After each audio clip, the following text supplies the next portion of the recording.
You want to know what they are? I want to know. Calories. They're all around us. You could smell it when you go to the mall, when you go to the food court, when you go outside.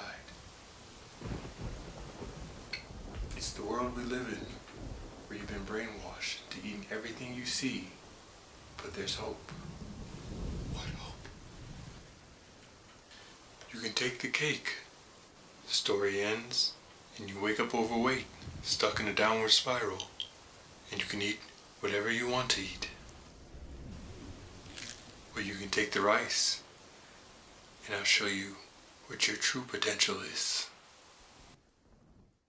Alright YouTube, Forever Fit Boss Big Swoll here, and today we're going to talk to you about calories. Welcome back if you're here to take your first step on your fitness journey, and I want to congratulate you for taking that first step. If you watched my previous video, you know that I outlined my 5 tips to get fit, and we're going to deep dive a little bit on how to meet those goals. My first tip was to set a goal. So if you want to lose weight, let's be realistic. How fast do you think you're going to lose it? You didn't put it on overnight, so it's not going to disappear overnight. So give yourself a good window to be able to meet that goal. Now when you're setting that goal, be realistic. You didn't wake up out of shape overnight, so you're not going to get into shape overnight. Come on. Have some realistic expectations for where you want to get to. Give yourself a good buffer window so you know how long it's going to take for you to get where you're going. I'd say 90 days is a good starting point. So in 90 days, you want to lose X amount of weight. Alright, so let's gather some necessary information for you to make that transition and be successful at meeting that goal. First thing you want to do is to know how many calories you are taking in on a daily basis. Now to put things in perspective, roughly 3,500 calories is 1 pound of fat. That's a good number to know, because if you know how many calories go into 1 pound of fat, you will know how many calories you need to burn in order to subtract that fat, i.e. lose weight. Alright, so now that we know how many calories are in a pound of fat, let's start talking about our calorie deficit and how we're going to create that calorie deficit. First, we need to calculate your BMR. What is BMR? It's your basal metabolic rate. Your basal metabolic rate is basically how many calories your body burns on a daily basis without any exercise or anything. It's just what your body naturally burns to function properly.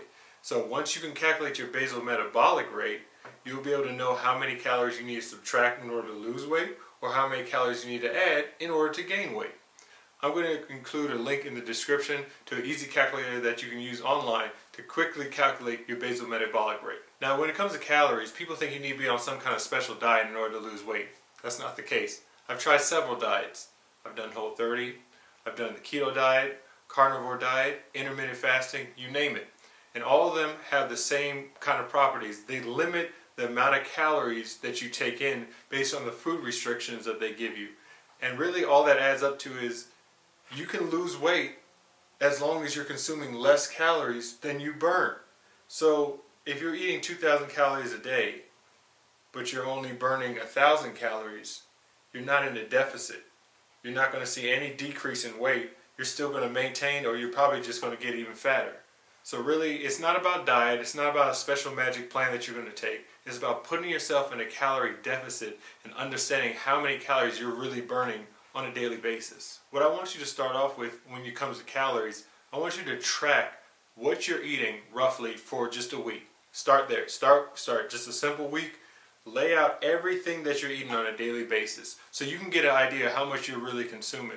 In order to track this, I'm going to add a tracker in the description box. I personally like to use MyFitnessPal. They have my plate, and there's several other resources that you can use. But it's going to make it that much simpler to see how many calories you're really consuming on a daily basis. Why is that important? If you start by knowing how many calories you're consuming on a daily basis, you can understand where the breakdown is coming from. If you've been working out for X amount of days and haven't seen any weight loss, it's probably because you're not meeting that calorie deficit through exercise because you're overeating on the calorie side. A lot of people think that if I just go to the gym that I can eat whatever I want. That's not the case. That's not how it works. You have to be able to put out enough energy to burn enough calories that the food that you're eating is not adding to. You're subtracting. Again, you got to be in that calorie deficit. It's important. So one, you got to know your basal metabolic rate. If I know that I burn 2,000 calories a day not doing anything, That's a good start point. Now, any additional exercise I do on top of that is just going to further help me lose weight. So if I do 30 minutes of cardio a day, like a light jog or a run, probably going to burn anywhere between 300 to 400 calories. Now that 400 plus that 2,000, 2,400, that's a serious deficit. If I'm only eating 1,900 calories a day, that's like almost 500 calories that I'm burning throughout that one day. That adds up over a week. You're going to be seeing 1 to 2 pounds of fat loss a week. Alright, so we're going to go over the BMR calculator. We're going to do a quick overview, just a general outline of how it works. That way, when you go to the description and you go click the link yourself, you can figure out what your basal metabolic rate is, so you can get that good baseline of where your calories are being burnt at every day. Alright, so here's an example of how simple it is. So we have a 29-year-old, let's say 6 foot, 200 pounds. Go here, BMR, roughly 1,900. So if he burns 1,900 calories a day, just normal body function. So if we choose to lose weight, and you know where our baseline is at 1,900 calories a day, and not gain weight, you'll just maintain.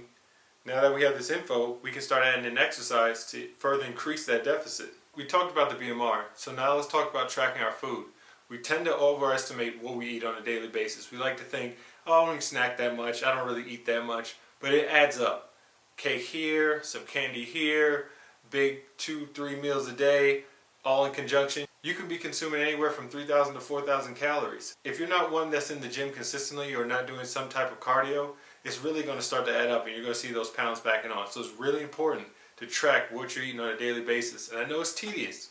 It's going to be hard. No one wants to sit there and have to plug in everything they do on a daily basis. But if you want to meet your goal, you have to start somewhere. You have to start taking this seriously and say, I need to be more accountable of what I'm doing on a daily basis, what I'm putting into my body, so I can get out the results that I want. Okay, so on the MyFitnessPal app, once you open it up, several options on here. Mainly you're going to start off bottom screen, going to go to the diary, and you can track all 3 meals throughout the day, including snacks. Very simple. Now in another video, I'll break down what the carbs, fats, proteins means, but for right now we'll keep it simple and focus on logging your food in order to get a good baseline of how many calories you're consuming on a daily basis.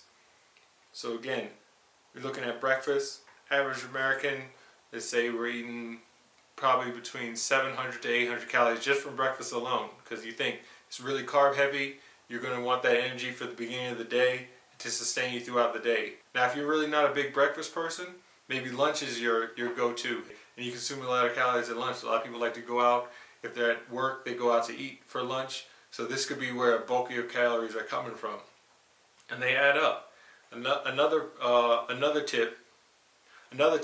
A lot of people consume a lot of calories through liquids.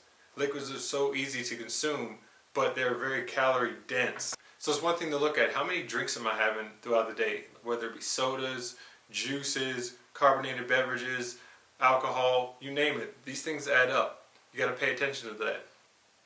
Alright, so once you set up your MyFitnessPal, you're going to want to track what you eat for a week. It is important to track what you're eating for a week. That way you can get that good baseline to know, I am on average eating this many calories a week. I need to know, where can I start taking out some of these calories from?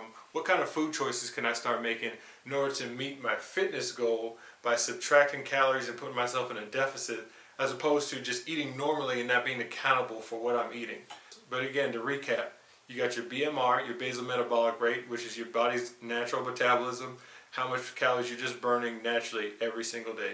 Then you want to also track your food, burning more calories out than you're putting in. Again, these are small tips, but over time they will add up. Again, you start with that goal. Identify what you want to do. Set that window, 90 days, 100 days, 180 days, whatever you think is comfortable for you that you're going to be willing to stick to and want to commit to. Now once you set that goal, now you need to get the right information. Make sure you know your BMR.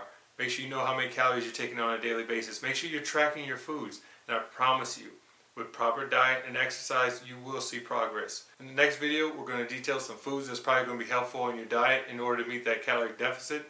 And then maybe talk about some supplements that you can add in to help supplement that nutrition that you might be lacking. And then further down the line, we'll start talking about exercising. But I want to set you guys up with the building blocks in order to meet your goal in the step-by-step process, not just race to the end, because it's not a race. It's not a sprint.